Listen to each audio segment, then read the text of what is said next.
उगाएंगे। सिर्फ ये मरहम लगाने से 3 दिन सिर्फ 3 दिन बता रहा हूँ कि इन 3 दिनों में आपके बाल उगना शुरू हो जाएंगे। अपने पास आने वाले मरीजों को जब हैजामा किया, और ये पॉइंट जो आपको बता रहा हूँ, इन पॉइंट पर मैंने उनका हैजामा किया, अल्लाह के फजल से उनकी बालचड़ से जान छुड़। अस्सलामु अलैकुम वरहमतुल्लाहि वबरकातुहू। प्यारे नाजरीन, कैसे हैं आप? उम्मीद करता हूँ आप बिल्कुल खैरियत से होंगे, मज़े में होंगे। प्यारे नाजरीन, क्या आपके सर के या दाढ़ी के बाल उड़ चुके हैं?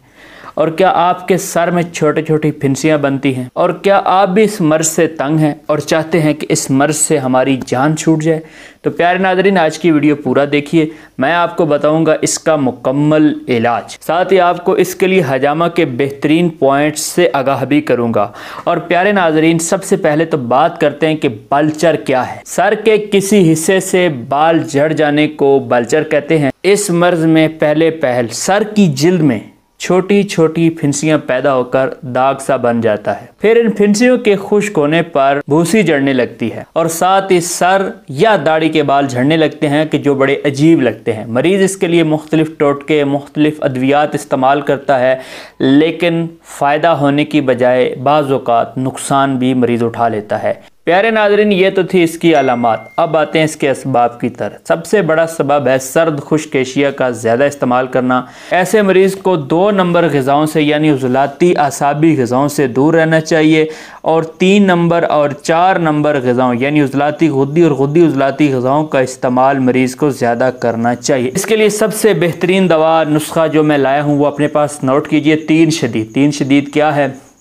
लौंग 10 ग्राम, दारचीनी 30 ग्राम, जावत्री 20 ग्राम, 5 mg वाला कैप्सूल भर लेना है, और सुबह दोपहर शाम खाने के बाद आपने ये लेनी है दवा। दूसरा नुस्खा भी नोट कीजिए। 4 शदीद। अजवैन देसी 40 ग्राम, तेज़पात 40 ग्राम, राई 40 ग्राम, 5 mg वाला कैप्सूल, ये भी सुबह दोपहर शाम ताज़ा पानी के साथ खाने के बाद आपने लेनी है। और ऊपर लगाने के लिए मरहम तरियाके बलचड़ का इस्तेमाल कीजिए। तरियाके बलचड़ मरहम का नुस्खा क्या है वो भी अपने पास नोट कर लीजिए। मगज़ हब्बुल मुलूक 1 अदद और वैसलीन सादा 20 ग्राम, इन दोनों को अच्छी तरह कूट के यकजा कर लें। पहले बालचड़ की जगह को किसी कपड़े से रगड़कर अच्छी तरह सुर्ख करें, फिर मरहम तरियाके बालचड़ उस जगह पर लगा दें। और फिर एक चीज का ख्याल रखें कि जिस जगह पे मरहम लगाइए उस जगह पर पानी ना लगने दें। 3 दिन के इस्तेमाल से ही यकीन कीजिए कि आपके बाल उगाएंगे। सिर्फ ये मरहम लगाने से 3 दिन सिर्फ 3 दिन बता रहा हूँ कि इन 3 दिनों में आपके बाल उगना शुरू हो जाएंगे। लेकिन वो बाल भूरे से होंगे। इन्हें ब्लेड या उस्तरे से उतार दें, साफ कर दें, और 3-4 दिनों के बाद स्याह बाल उगना शुरू हो जाएंगे। और ऊपर लगाने के लिए ताज़ा लहसुन लेकर उसको अच्छी तरह जहाँ पे बालचड़ या बाल गिरे हुए हैं, झड़ चुके हैं, वहाँ पे रगड़ें। इतना रगड़ें कि जलन शुरू हो जाए। और ये अमल रोज़ाना करें। यकीन करें कि ये अमल भी बाल उगाने में बेहद मुफीद, और बहुत सारे लोगों के बाल वापस आए भी हैं।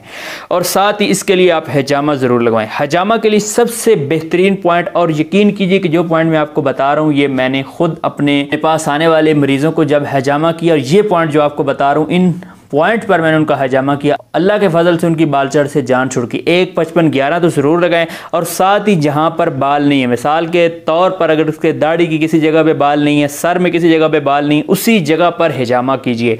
यकीन कीजिए कि उस जगह हैजामा करवाने से आपके बाल दोबारा आना शुरू हो जाएंगे। अगर तो आज की वीडियो आपको पसंद आई है तो वीडियो को कीजिएगा लाइक। चैनल को अगर आपने अभी तक सब्सक्राइब नहीं किया तो सब्सक्राइब कीजिए, और अपने दीगर दोस्तों के साथ इस वीडियो को शेयर कीजिए। अपने दोस्त अपने भाई हकीम अब्दुल मनान को इजाज़त दे। फिर किसी नई वीडियो में मिलते हैं। अस्सलामु अलैकुम वरहमतुल्लाहि वबरकातुहू।